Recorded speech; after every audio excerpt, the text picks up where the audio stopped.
Hello' students আজি আমি আৰম্ভ কৰিবলৈ লৈছোঁ দশম শ্ৰেণীৰ ঐচ্ছিক ভূগোল বিষয়ৰ প্ৰথম অধ্যায় প্ৰাকৃতিক ভূগোলৰ ভূ-আকৃতিক প্ৰক্ৰিয়া। আজিৰ প্ৰথম প্ৰশ্নটো হৈছে ভূ-আকৃতিক বিজ্ঞান কাক বোলে? ইয়াৰ এনচাৰ হৈছে ভূগোলৰ এটি বিশেষ শাখাই স্থলাকৃতিবোৰৰ উৎপত্তি, ক্ৰমবিকাশ, আকাৰ, আকৃতি আৰু বিতৰণ সম্বন্ধে অধ্যয়ন কৰে। এই শাখাটোক ভূ-আকৃতিক বিজ্ঞান বোলা হয়। ২ নম্বৰ প্ৰশ্নটো হৈছে কোন দুটা শ্ৰেণীৰ প্ৰক্ৰিয়াই ক্ৰিয়া কৰাৰ ফলতেই ভূপৃষ্ঠত স্থলাকৃতিবিলাকৰ সৃষ্টি হৈছে? ইয়াৰ এনচাৰ হৈছে বাহ্যিক আৰু আভ্যন্তৰীণ শ্ৰেণীৰ প্ৰক্ৰিয়াই। ৩ নম্বৰ প্ৰশ্নটো হৈছে ভূ-আকৃতিক প্ৰক্ৰিয়া কাক বোলে? ইয়াৰ এনচাৰ হৈছে স্থলাকৃতিৰ সৃষ্টি আৰু বিকাশৰ লগত জড়িত এই প্ৰক্ৰিয়াবোৰক ভূ-আকৃতিক প্ৰক্ৰিয়া বোলা হয়। ৪ নম্বৰ প্ৰশ্ন হৈছে ভূ-আকৃতিক প্ৰক্ৰিয়াবোৰৰ ভিতৰত দুটা প্ৰধান প্ৰক্ৰিয়াৰ নাম লিখা। ইয়াৰ এনচাৰ হৈছে বতাহ আৰু হিমবাহ। ৫ নম্বৰ কুৱেশ্যনটো হৈছে বতাহে মৰুভূমিত কোন তিনিটা কাৰ্য সম্পাদন কৰে? ইয়াৰ এনচাৰ হৈছে খনন, পৰিবহণ আৰু অৱক্ষেপন। বতাহে মৰুভূমিত খান্দে আৰু বালি উৰুৱাই এঠাইৰ পৰা আন ঠাইলৈ নিয়ে, আৰু অৱক্ষেপন মানে এঠাইৰ পৰা আন ঠাইলৈ বালি উৰুৱাই নি জমা কৰে। অৱনমন কাক বোলে? ইয়াৰ এনচাৰ হৈছে কোনো এক অংশৰ পৰা ধূলি বালি উৰুৱাই নি সেই অংশক আপেক্ষিকভাৱে দ কৰি তোলা প্ৰক্ৰিয়াক অৱনমন বোলে। ৭ নম্বৰ কুৱেশ্যনটো হৈছে বালিয়াৰী বা বালিৰ পাহাৰ বুলিলে কি বুজা? ইয়াৰ এনচাৰ হৈছে বতাহে কঢ়িয়াই নিয়া ধূলি বালিবোৰ য'ত জমা হয়গে সেই অংশটো ক্ৰমে ওখ হ'বলৈ ধৰে।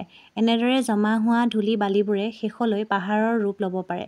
প্ৰধানকৈ বালিৰে গঠিত হোৱাৰ কাৰণে এনে পাহাৰক বালিয়াৰী বা বালিৰ পাহাৰ বোলা হয়। ৮ নম্বৰ কুৱেশ্যনটো হৈছে বালিয়াৰী কেই প্ৰকাৰৰ আৰু কি কি? বালিয়াৰী ৩ প্ৰকাৰৰ: অনুদৈৰ্ঘ্য বালিয়াৰী, অনুপ্ৰস্থ বালিয়াৰী আৰু বাৰখান। ৯ নম্বৰ প্ৰশ্নটো হৈছে অনুদৈৰ্ঘ্য বালিয়াৰী কাক বোলে? ইয়াৰ এনচাৰ হৈছে কিছুমান বালিয়াৰী বতাহৰ দিশত দীঘলীয়াকৈ গঠিত হয়। ইয়াকে অনুদৈৰ্ঘ্য বালিয়াৰী বোলা হয়। ১০ নম্বৰ কুৱেশ্যনটো হৈছে অনুপ্ৰস্থ বালিয়াৰী কাক বোলে? ইয়াৰ এনচাৰ হৈছে কিছুমান বালিয়াৰী পথালিকৈ বতাহৰ দিশৰ লগত লম্বভাৱে গঠিত হ'ব পাৰে। এনে বালিয়াৰীক অনুপ্ৰস্থ বালিয়াৰী বোলে। 11 নম্বৰ কুৱেশ্যনটো হৈছে বাৰখান কাক বোলে?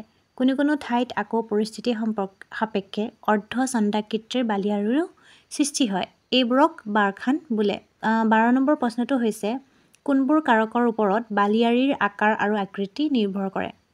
ইয়াৰ এনচাৰ হৈছে বায়ু প্ৰবাহৰ ধৰ্ম, গতিদিশ আৰু শক্তি, উদ্ভিদৰ আৱৰণ, ভূমিভাগৰ গঠন আদি নানা কাৰকৰ ওপৰত বালিয়াৰীৰ আকাৰ আৰু আকৃতি নিৰ্ভৰ কৰে। ১৩ নম্বৰ কুৱেশ্যনটো হৈছে অপঘৰ্ষণ বুলিলে কি বুজা? ইয়াৰ এনচাৰ হৈছে মৰুভূমিৰ শক্তিশালী বতাহে কঢ়িয়াই নিয়া শিল বালিয়ে গতিপথত থকা উচ্চভূমিত আঘাত কৰি সেইবোৰত অৱক্ষয় ঘটায়। ঘৰ্ষণৰ যোগেদি এই ধৰণৰ অৱক্ষয় কাৰ্যক অপঘৰ্ষণ বোলা হয়। 14 নম্বৰ কুৱেশ্যনটো হৈছে অপঘৰ্ষণ প্ৰক্ৰিয়াই মৰুভূমিত কি সৃষ্টি কৰে? ইয়াৰ এনচাৰ হৈছে ইনচেলবাৰ্গ আৰু ইয়াৰডাং আদি অৱক্ষয়জনিত অৱয়ৱৰ সৃষ্টি কৰে। 15 নম্বৰ কুৱেশ্যনটো হৈছে মৰুভূমিত বতাহে সৃষ্টি কৰা আন এটা ঘৰ্ষণজনিত প্ৰক্ৰিয়া কি? ইয়াৰ এনচাৰ হৈছে সংনিঘৰ্ষণ। 16 নম্বৰ কুৱেশ্যনটো হৈছে সংনিঘৰ্ষণ বুলিলে কি বুজা? ইয়াৰ এনচাৰ হৈছে বতাহৰ দ্বাৰা পৰিবাহিত শিল বালিবোৰৰ মাজতো পাৰস্পৰিক ঘৰ্ষণৰ সৃষ্টি হয়। অৰ্থাৎ পৰিবাহিত হৈ থকা অৱস্থাত সেইবোৰৰ মাজত খুন্দাখুন্দি লাগে। ইয়াৰ ফলত শিলবোৰ ভাঙি সৰু সৰু টুকুৰাত পৰিণত হয় বা ক্ষয় গৈ ক্ৰমে সৰু আকাৰত সৰু হৈ আহে। এইদৰে পাৰস্পৰিক ঘৰ্ষণৰ ফলত শিলবোৰ ভাঙি ছিঙি টুকুৰা টুকুৰ হোৱা প্ৰক্ৰিয়াকে সংনিঘৰ্ষণ বোলে। 17 নম্বৰ কুৱেশ্যনটো হৈছে বিস্তৃত বানপানী কাক বোলে? ইয়াৰ এনচাৰ হৈছে সাধাৰণতে মৰুভূমিত বৰষুণৰ পৰিমাণ একেবাৰে কম। বেছিভাগ ঠাইত বাৰ্ষিক বৰষুণৰ পৰিমাণ 20 ছেণ্টিমিটাৰতকৈ কম হয়। কোনো এটা বছৰত একেবাৰে নহ'বও পাৰে, কিন্তু কোনো কোনো সময়ত অতি কম সময়ৰ ভিতৰতে তীব্ৰ বৰষুণ হয়। এনে বৰষুণে বালিময় মৰুপৃষ্ঠত হঠাতে বানপানীৰ সৃষ্টি কৰি ভূপৃষ্ঠ পৰিৱৰ্তন সাধন কৰে। বহু ঠাই বিয়পি হঠাতে হোৱা এনে বানপানীক বিস্তৃত বানপানী বুলি কোৱা হয়। অৰ্থাৎ বিস্তৃত বানপানী হৈছে এনে এক বানপানী য'ত কম সময়ৰ ভিতৰত অহা বৰষুণৰ বাবে সৃষ্টি হোৱা মৰুভূমিত সৃষ্টি হোৱা এবিধ বানপানী। 18 নম্বৰ কুৱেশ্যনটো হৈছে ভূপৃষ্ঠত থকা বৰফ স্তূপবোৰে কিমান পৰিমাণৰ পানী বৰফ আকাৰে জমা কৰি ৰাখিছে? ইয়াৰ এনচাৰ হৈছে প্ৰায় 29 নিযুত ঘন কিলোমিটাৰ। 19 নম্বৰ কুৱেশ্যনটো হৈছে হিমবাহ কাক বোলে? ইয়াৰ এনচাৰ হৈছে ভূপৃষ্ঠত জমা হৈ থকা বৰফ স্তূপবোৰ মাটিৰ ঢাল অনুসৰি ক্ৰমে তললৈ নামি আহে। নামি অহাৰ গতিবেগ অৱশ্যে ধীৰ গতি, অতি ধীৰ। দিনটোৰ ভিতৰত কেই মিলিমিটাৰ মানৰ পৰা কেই মিটাৰ মানহে অতিক্ৰম কৰে। এনেকৈ ধীৰ গতিৰে নামি অহা বৰফকে হিমবাহ বোলা হয়। 20 নম্বৰ কুৱেশ্যনটো হৈছে হিমবাহ প্ৰধানকৈ কেই প্ৰকাৰৰ আৰু কি কি? আজিৰ এইটো শেষৰটি প্ৰশ্ন।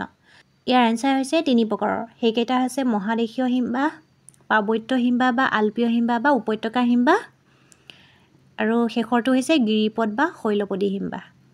আজি আমি এইটো খণ্ডত 20টা প্ৰশ্ন আলোচনা কৰিলোঁ। ইয়াৰ পাছৰ খণ্ডটোত বাকী প্ৰশ্নখিনি আলোচনা কৰিম।